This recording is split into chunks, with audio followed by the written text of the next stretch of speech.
Hi everybody. Yeah, I'm a bit tired at the moment. It's very late where I am. But this is a response to Abaddon5, who recently gave me a shout out. So thank you very much, Abaddon5, for that. It's very kind of you. This is a response to a video he did called "Is Anti-Theism a Mental Disorder?" The title of which is a bit of a poke at this silly meme that suggests religion is a mental disorder. He covered a lot of the points about the whole atheist community and everything, and all the sort of hoo-ha that's gone on in his video. I don't want to pick up on all of them, but one of the points he made that I found quite interesting was he makes a comparison of the YouTube atheist community to punk, specifically 70s punk, and I found that interesting because I've had exactly the same thoughts myself. I've often thought that there's a lot of parallels. If anyone's like out there, you're not familiar with punk as a movement, and I do mean as a movement, not just as a genre of music, it's a very, very good example of how a minority community may separate themselves away from a majority. So basically a bunch of people who aren't happy with the way things are going decide to go and separate off and form their own kind of movement, own kind of little subculture. And of course, what often happens is, while that feels very liberating at first, it feels very liberating to be separate from the pressures of this mainstream community. Eventually, what you find is a lot of the same problems are actually present within your own, your new little community, your own little niche community. I think Theremin Trees made a very good point in a video he did called "Conformity" a while ago, where he says something along the lines of that it's easy to be sceptical of groups that we're not part of, or that we've found ourselves disillusioned from. Being sceptical of the groups where we actually fit in, where we actually feel that we've been accepted, that's much more of a challenge. That's where the real challenge comes in. I mean, having had something of a history with punk, obviously not 70s punk, I don't know it, I wasn't born then, but I wrote, when I was at college, I wrote a couple of essays on the subject of punk, especially in my music and society class. I wrote quite a long, very substantial essay on punk. Well, I wrote a long essay on music in general, music of different decades, and punk was one of the areas I focused on. I also wrote one for music theory as well.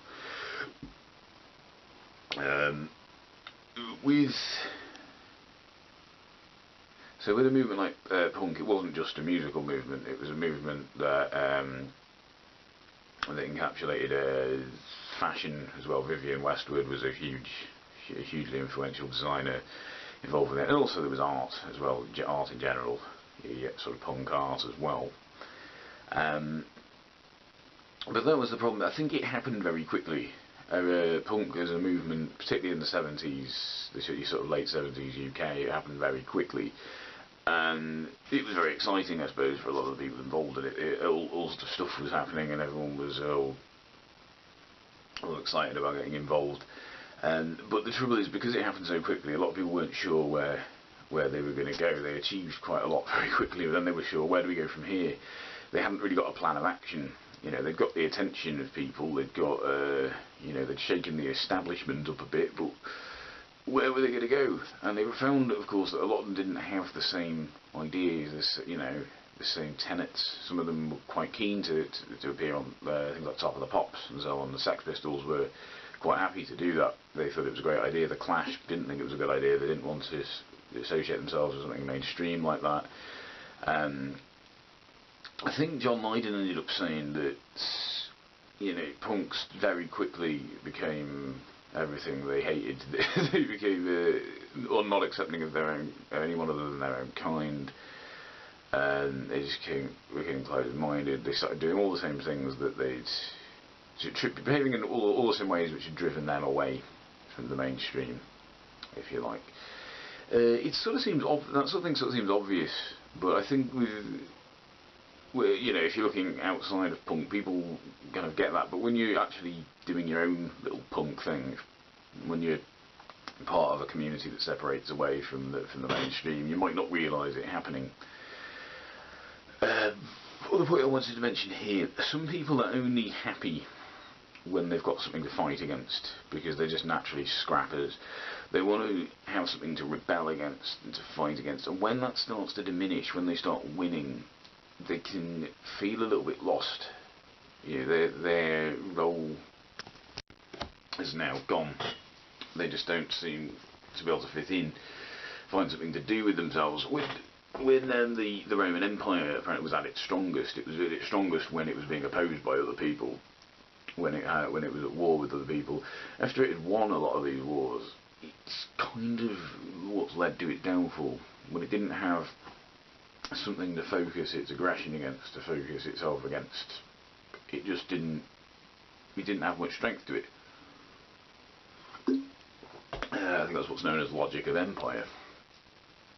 And I think, I think in minority communities, these small communities, people very much rely on the existence of the majority in order to identify as this minority community. When the majority starts caving to your demands or whatever, or you're changing itself, or more and more members of the majority want to start coming over to your minority, that's when you start finding out if it really has any identity or not.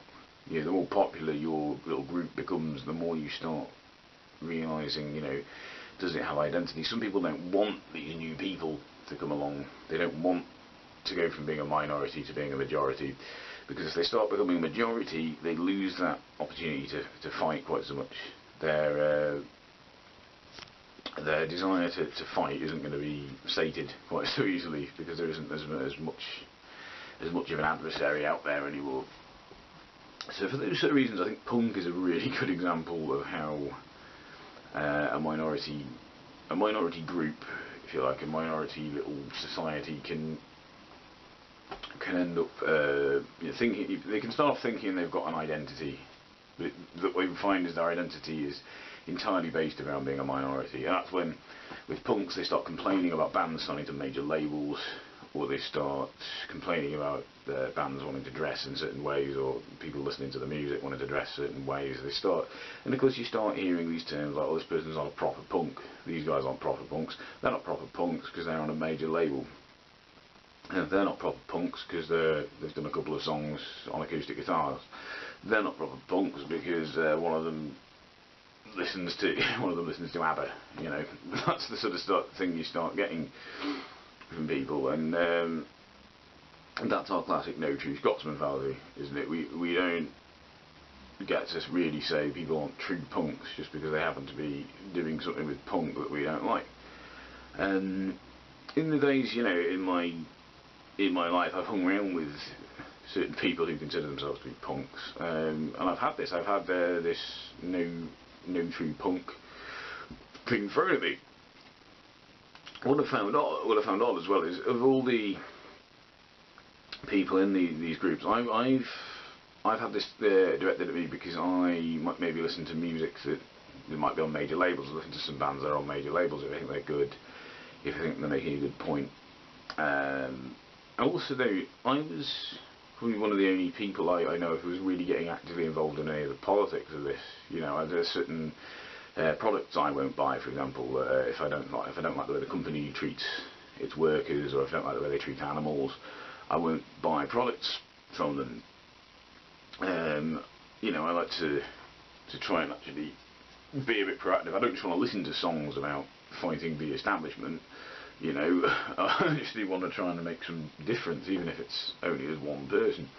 And I find, you know, that I'm actually taking a lot of these lyrics to heart, these songs. I'm actually taking the message. Now, some people seem to think that they don't need to do that, but I suppose, okay, no one's forcing you to do that, but I find it odd that these are the people hurling the no true punk fallacy around. They're saying, oh, you're not a true punk, you're not really into punk, you're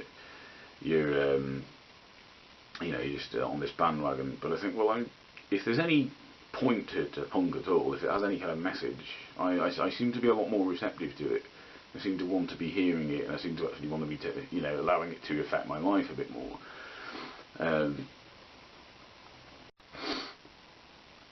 I find that maybe a bit odd. Of course, if having learned about things like projection, I've heard these people with actual degrees in psychology and stuff talking about things like projection and transference. Since I've heard those terms, it's become a lot more apparent to me where a lot of this is coming from. So yeah, so I think if you're familiar with punk, you may well see a lot of the same parallels that I've seen there. You may well agree with me about a lot of those things. If you're not someone who's familiar with punk, say if you don't like the music, I'd try and have a look at it as a subculture anyway, even if it means suffering for a bit of music that may not be your cup of tea, because it's well worth doing. It serves as a very good model for how minority communities can separate apart from the mainstream, and then what can happen as a result. How they can sometimes realise that their new little community is fraught with all the same problems that the majority they split away from has. Yeah, so anyone's got any thoughts on that, if you let me know, leave them in the comment box. Yeah, cheers guys, take care.